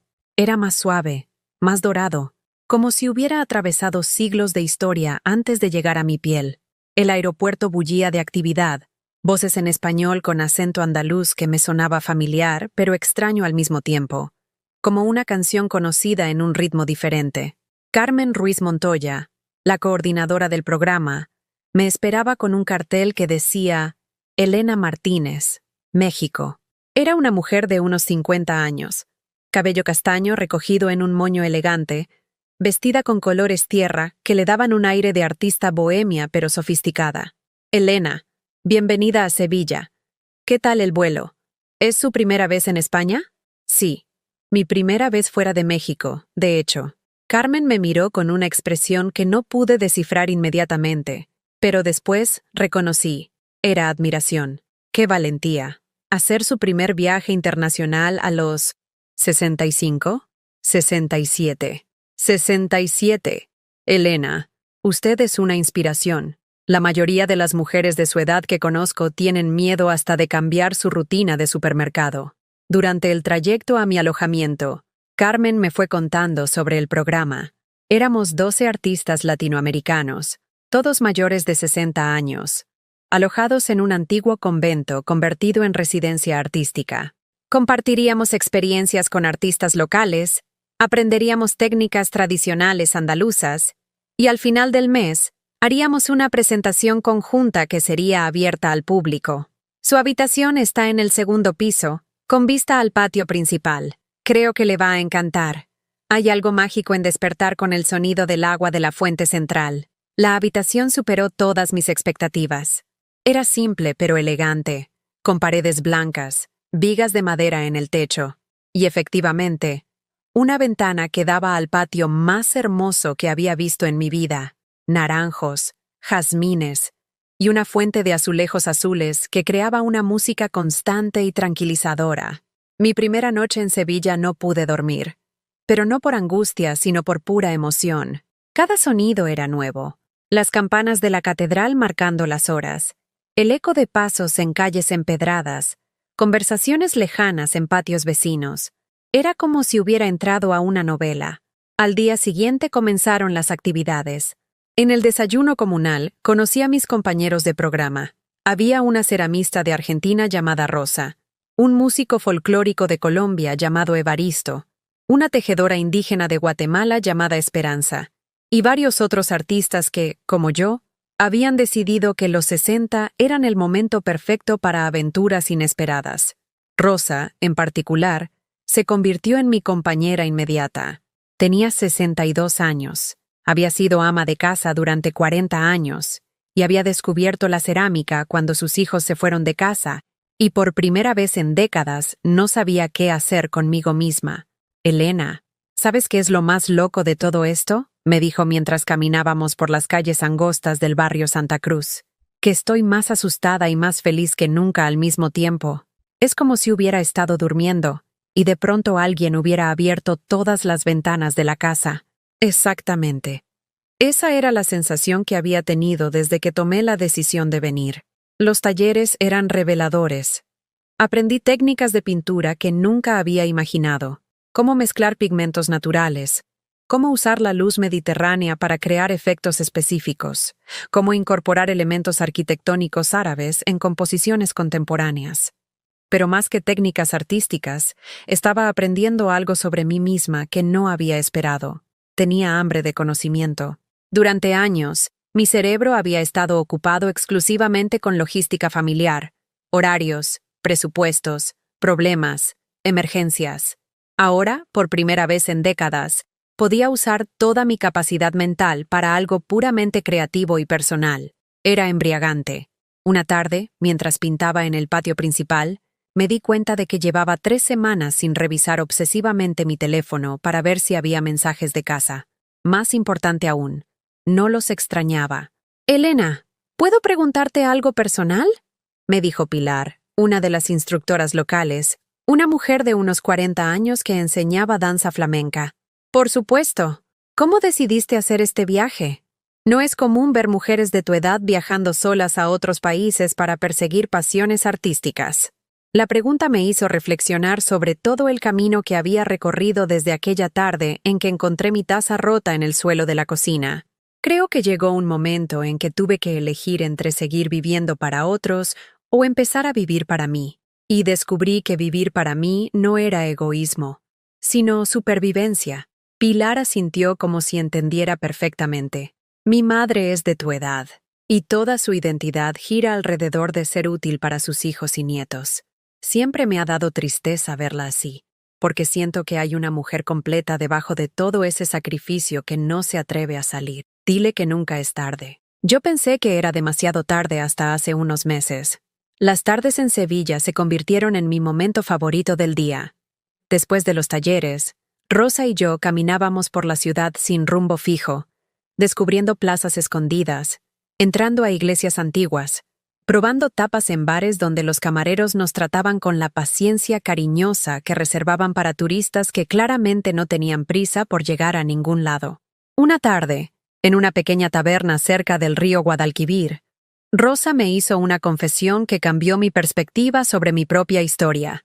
«Elena, ¿sabes qué me parece más increíble de tu historia? Que tuviste el valor de cortar relaciones tóxicas incluso cuando eran con tu propia hija. No las corté completamente. Solo puse límites. Es lo mismo. Yo no he podido hacer eso. Mis hijos todavía me llaman cada vez que necesitan dinero, cuidado de nietos, o que resuelva sus problemas de pareja. Y yo sigo diciendo que sí porque no sé cómo decir que no sin sentir que soy una mala madre. ¿Y eres feliz así? No, para nada. Pero tengo miedo de que si digo que no, dejen de necesitarme. Y si no me necesitan, ¿qué sentido tengo? Su pregunta me golpeó porque era exactamente lo que yo había pensado durante décadas. La diferencia era que yo había descubierto, casi por accidente, que tenía sentido independientemente de mi utilidad para otros. «Rosa, ¿eres feliz aquí? ¿En Sevilla? ¿Haciendo cerámica? ¿Conociendo gente nueva? Más feliz de lo que he sido en años. ¿Y tus hijos están bien en Buenos Aires sin ti?» «Sí. De hecho, mi hija me llamó ayer para decirme que había resuelto sola un problema con su jefe que normalmente me habría consultado. Estaba orgullosa de sí misma. Entonces tal vez el problema no es que no te necesiten. Tal vez el problema es que no se han dado la oportunidad de descubrir que pueden necesitarte de maneras diferentes». Esa noche recibí un mensaje inesperado en mi teléfono. Era de Sofía, mi nieta mayor. «Abuela, mamá me enseñó las fotos que subiste a Facebook de España. Te ves súper feliz. Valeria y yo estamos muy orgullosas de ti. Mamá también dice que estás muy bonita en las fotos. Dice que se ve que España te hace bien. Te extrañamos, pero también estamos contentas de que estés viviendo aventuras. Te amamos». Las fotos que había subido a Facebook habían sido idea de Carmen, la coordinadora. «Es importante que documentes esta experiencia, Elena, no solo para ti, sino para inspirar a otras mujeres como tú». En las imágenes se veía una versión de mí que todavía me costaba reconocer. Cabello plateado brillando bajo el sol andaluz, vestida con colores más vivaces de los que había usado en décadas, sonriendo genuinamente mientras pintaba, bailaba o simplemente caminaba por calles históricas. Pero el mensaje más impactante llegó 2 días después. Era de Lucía. Mamá, he visto tus fotos de España. Te ves más feliz de lo que te había visto en años. Mi terapeuta me ayudó a entender algo. Durante toda mi vida adulta, te vi como una extensión de mí misma, no como una persona independiente con sus propios sueños y necesidades. Verte en España, haciendo cosas para ti, me está ayudando a verte como la mujer completa que siempre fuiste, pero que yo no me tomé el tiempo de conocer. Espero que cuando regreses podamos conocernos de verdad, no como madre e hija con obligaciones, sino como dos mujeres adultas que se respetan mutuamente. Disfruta cada momento. Te lo mereces. Lucía. Por primera vez en años, un mensaje de Lucía me hizo llorar de felicidad. Esa noche, desde mi ventana con vista al patio iluminado por faroles árabes, escribí en mi diario de viaje. Hoy me di cuenta de algo importante. No vine a España a huir de mi vida. Vine a encontrarme con la mujer que siempre había estado aquí, esperando el momento adecuado para existir. Y resulta que el momento adecuado era exactamente ahora. A la mañana siguiente, desperté con el sonido de la fuente y una certeza absoluta. Regresaría a México, pero no sería la misma Elena que había partido. Era alguien completamente nueva. Alguien que se había dado permiso de existir plenamente. Y esa mujer tenía planes. El último día en Sevilla llegó más rápido de lo que había imaginado. Un mes había pasado como un suspiro, pero también como una eternidad. Era extraño cómo el tiempo podía ser tan elástico cuando se vivía realmente cada momento, cuando cada experiencia se guardaba conscientemente en la memoria como un tesoro. La presentación final del programa se realizó en un hermoso patio del Alcázar de Sevilla. Habíamos montado una exposición que combinaba nuestras obras originales con las piezas que habíamos creado durante el intercambio. Mi contribución era un tríptico que contaba la historia de mi transformación. El primer panel mostraba a una mujer encogida en una cocina oscura, rodeada de platos rotos. El segundo, la misma mujer pintando sola en un patio lleno de flores. Y el tercero, esa mujer bailando bajo el cielo abierto de Sevilla, con los brazos extendidos hacia el infinito. Elena, este tríptico es conmovedor, me dijo Carmen durante el montaje. Cuenta una historia universal. Todas las mujeres que vean esto van a reconocer alguna parte de su propia experiencia. Durante la presentación, que fue abierta al público, vi algo que no esperaba.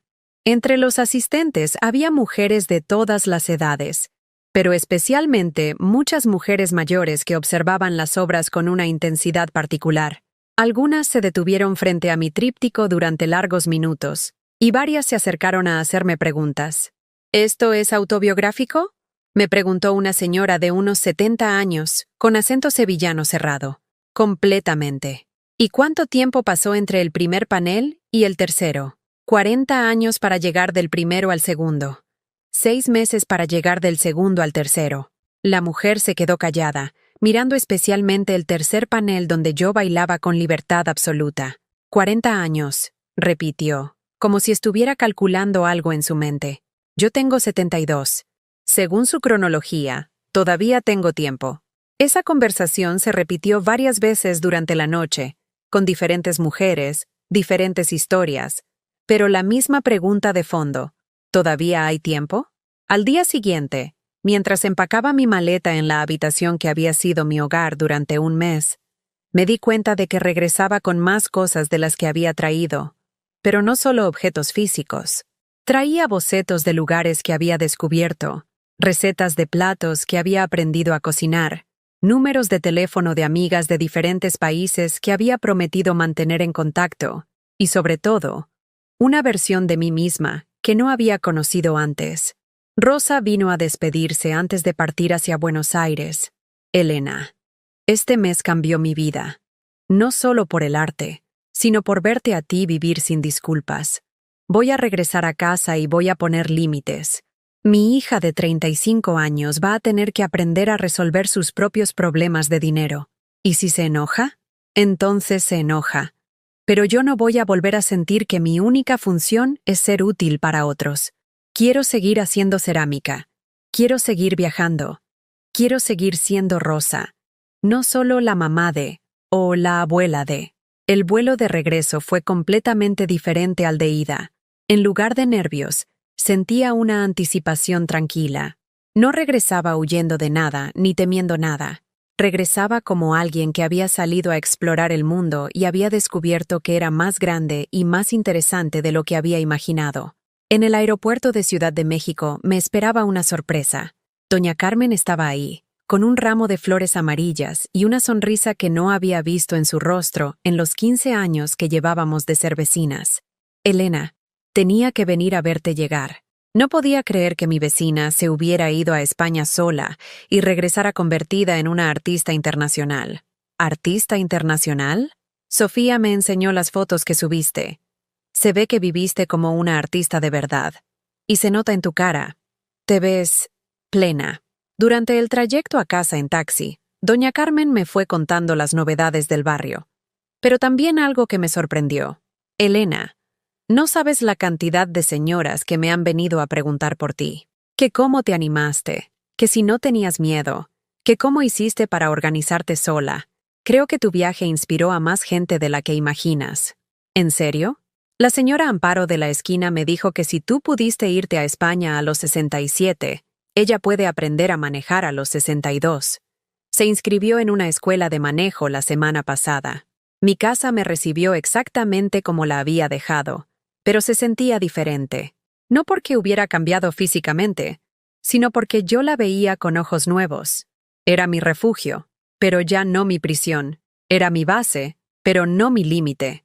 Esa primera noche en casa, mientras desempacaba mis cosas y colocaba los regalos que había traído de España en diferentes rincones, sonó el teléfono. Era mi nuevo número, el que solo algunas personas conocían. ¿Abuela? ¿Ya regresaste? Era Sofía, y su voz sonaba genuinamente emocionada. Sí, mi niña, ya estoy en casa. ¿Podemos venir a verte mañana? Valeria y yo queremos que nos cuentes todo. Y también, mamá quiere venir si tú quieres. La pregunta me tomó desprevenida, pero no me angustió como habría sucedido meses atrás. Sí, pueden venir, pero quiero que sepan que las reglas son diferentes ahora. ¿Qué reglas? Vienen porque quieren estar conmigo. No porque necesiten que resuelva algo. Vienen a escuchar mis historias de España, no a contarme sus problemas.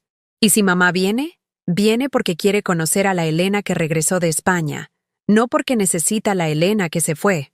Entendido, abuela. Mamá dice que está de acuerdo.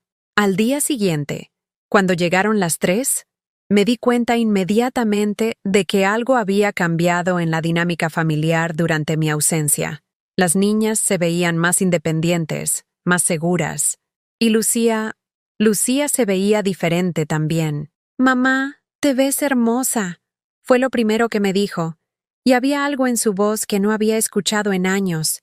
Admiración genuina. España me hizo bien. No fue España. Fuiste tú.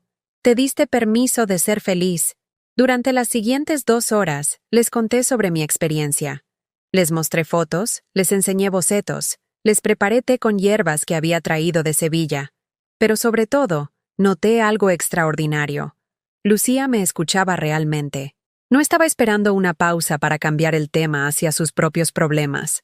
Estaba genuinamente interesada en mi experiencia. Mamá, ¿puedo preguntarte algo? Por supuesto. ¿Cómo te sentiste la primera noche que dormiste sola en un país extranjero? Asustada, pero también libre de una manera que no había sentido en décadas. ¿No te sentiste culpable por estar haciendo algo solo para ti? La pregunta era profunda, y supe que venía de su proceso terapéutico. Al principio sí, pero después me di cuenta de que la culpa por ser feliz es un lujo que no me puedo permitir a mi edad. No me queda tiempo para vivir disculpándome por existir. Lucía asintió, y vi lágrimas en sus ojos.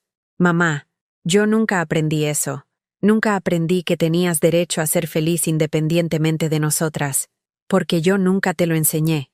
Yo misma no lo sabía. Cuando se fueron esa tarde, me quedé sentada en mi patio, observando las bugambilias que habían crecido durante mi ausencia.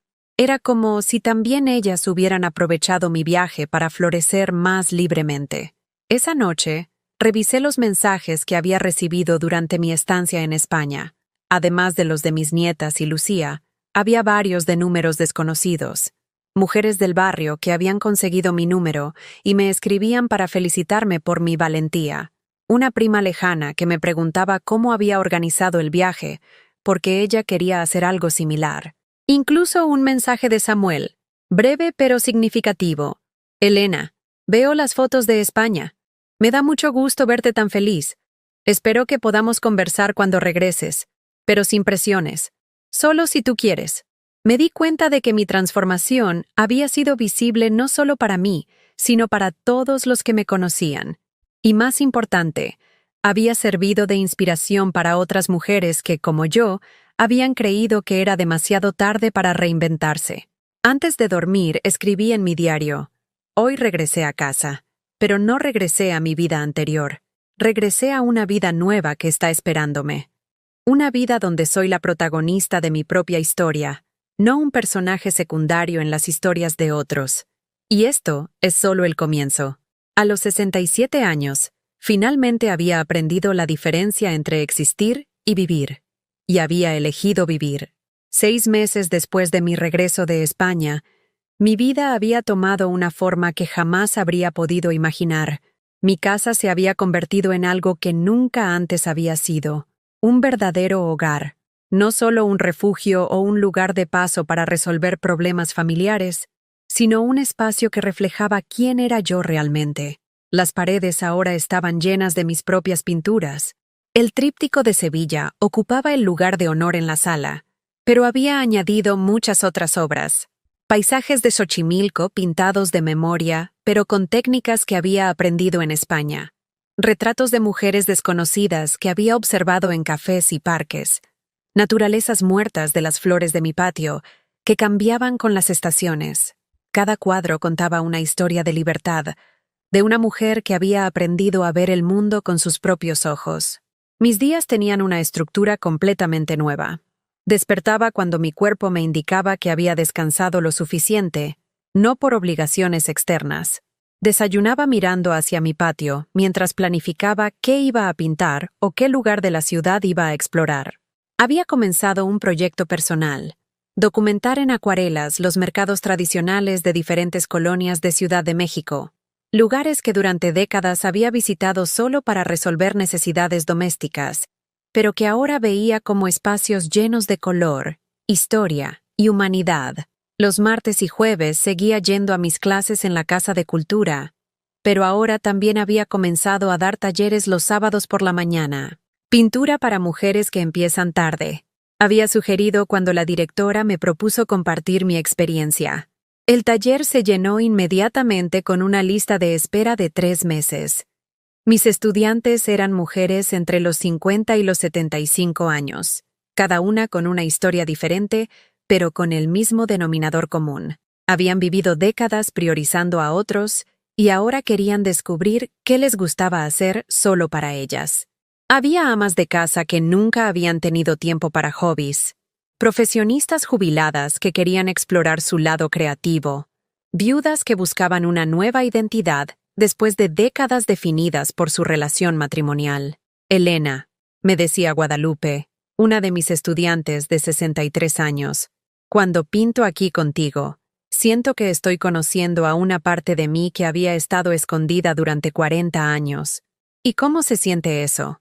Como despertar después de un sueño muy largo. Esa frase la escuchaba constantemente de diferentes mujeres. Era como si toda una generación de mexicanas hubiera estado dormida y ahora estuviera despertando simultáneamente. Una tarde de marzo, mientras terminaba de preparar la clase del día siguiente, recibí una visita inesperada. Era Lucía, pero no venía sola ni con prisa como antes. Venía caminando despacio, observando las plantas de mi jardín, y traía en las manos una pequeña maceta con un geranio rojo. «Hola, mamá. Te traje esto para tu jardín. Pensé que te gustaría».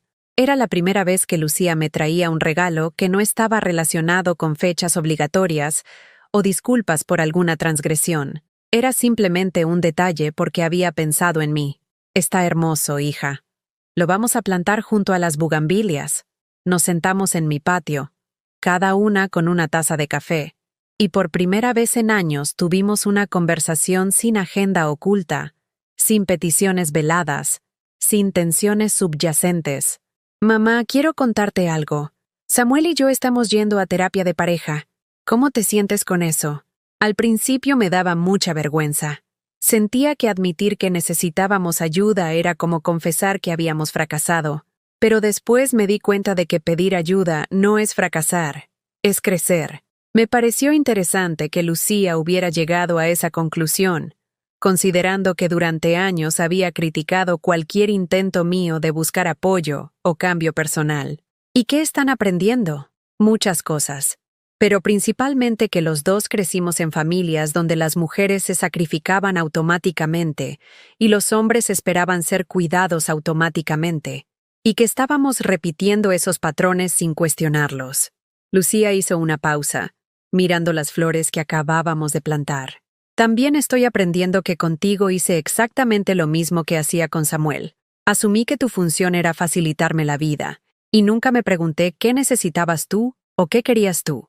Era la primera vez que Lucía reconocía explícitamente el impacto de sus acciones en mi bienestar. ¿Cómo te sientes al darte cuenta de eso? Avergonzada, triste, pero también aliviada, porque ahora entiendo por qué estabas tan infeliz, y entiendo que tu felicidad actual no tiene que ver con castigarme a mí, sino con cuidarte a ti. Conversamos durante 2 horas. Lucía me contó sobre su proceso terapéutico, sobre cómo estaba aprendiendo a ser independiente emocionalmente, sobre cómo Samuel estaba aprendiendo a ser más participativo en la vida doméstica. Yo le conté sobre mis estudiantes de pintura, sobre los proyectos artísticos que tenía planeados, sobre la invitación que había recibido para participar en una exposición colectiva en el Palacio de Bellas Artes. ¿Palacio de Bellas Artes?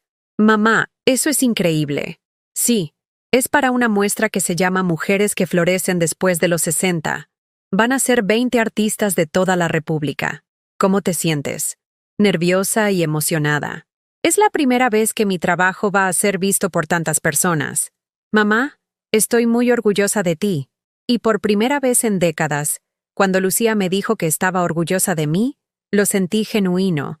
No era orgullo condescendiente por mis pequeños logros, sino admiración real por lo que había construido. Cuando Lucía se fue esa tarde, me abrazó de una manera diferente. Fue un abrazo sin prisa, sin estar pensando en el siguiente lugar donde tenía que estar, sin estar calculando qué necesitaba pedirme antes de irse. Mamá, ¿podemos empezar a vernos regularmente? No porque necesite algo, sino porque quiero conocerte. A ti. A la Elena que pinta y viaja y da clases. Quiero una relación contigo que no esté basada en qué puedes hacer por mí. Me encantaría, hija. 2 semanas después, Sofía y Valeria vinieron a visitarme con una propuesta inesperada. Abuela, queremos aprender a pintar contigo, pero no como algo que hagamos una vez y ya. Queremos venir todos los domingos y que nos enseñes, como estudiantes de verdad. ¿Por qué quieren hacer eso? Porque vemos cómo te hace feliz, respondió Sofía.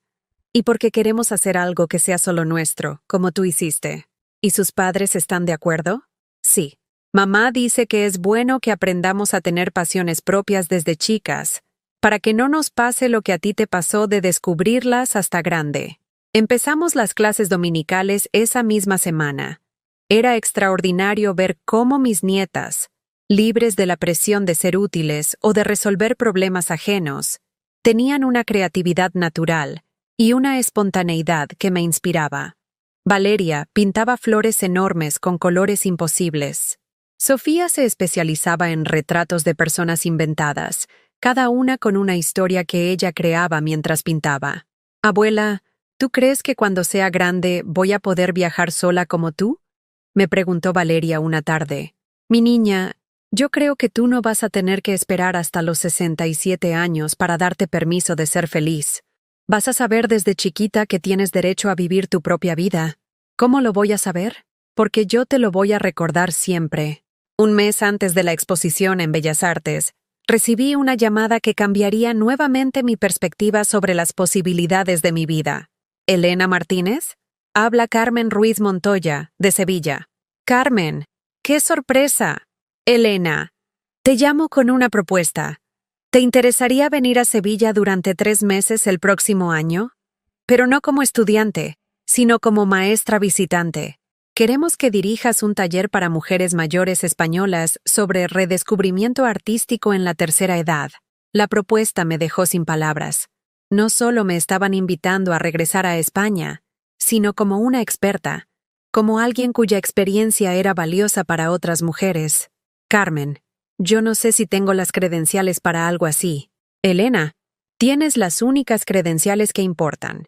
La experiencia de haberte transformado completamente y la capacidad de inspirar a otras mujeres a hacer lo mismo. Aquí seguimos recibiendo mensajes de señoras que vieron tu exposición el año pasado y que han comenzado sus propios procesos de cambio. Esa noche, sentada en mi patio bajo las estrellas, reflexioné sobre el camino recorrido. Hacía apenas 2 años, era una mujer invisible, definida únicamente por su utilidad para otros, sin sueños propios, sin identidad más allá de ser madre y abuela. Ahora era una artista reconocida, una maestra, una inspiración para otras mujeres, y por primera vez en mi vida, una persona con un futuro lleno de posibilidades propias. Tomé mi teléfono y marqué a Carmen. Carmen, soy Elena. Acepto la propuesta. Voy a regresar a España. ¡Maravilloso! Va a ser una experiencia increíble. Después de colgar, escribí en mi diario. Hoy me di cuenta de que no solo salvé mi propia vida cuando decidí dejar de vivir para otros. También me convertí en un ejemplo para mis nietas, en una inspiración para otras mujeres de mi generación, y en una mujer que finalmente entiende que nunca es tarde para empezar a vivir de verdad. A los 68 años, todavía estoy apenas empezando. La transformación había sido completa. Ya no era la Elena que lloraba sobre tazas rotas. Era la Elena que construía sueños nuevos cada día. ¿Has vivido alguna vez algo parecido a lo que me pasó a mí? Cuéntamelo en los comentarios. Si esta historia te llegó al corazón, dale like y suscríbete al canal para que este mensaje llegue a alguien que necesita escucharlo. A veces, una historia puede ser el empujón que alguien necesita para cambiar su vida.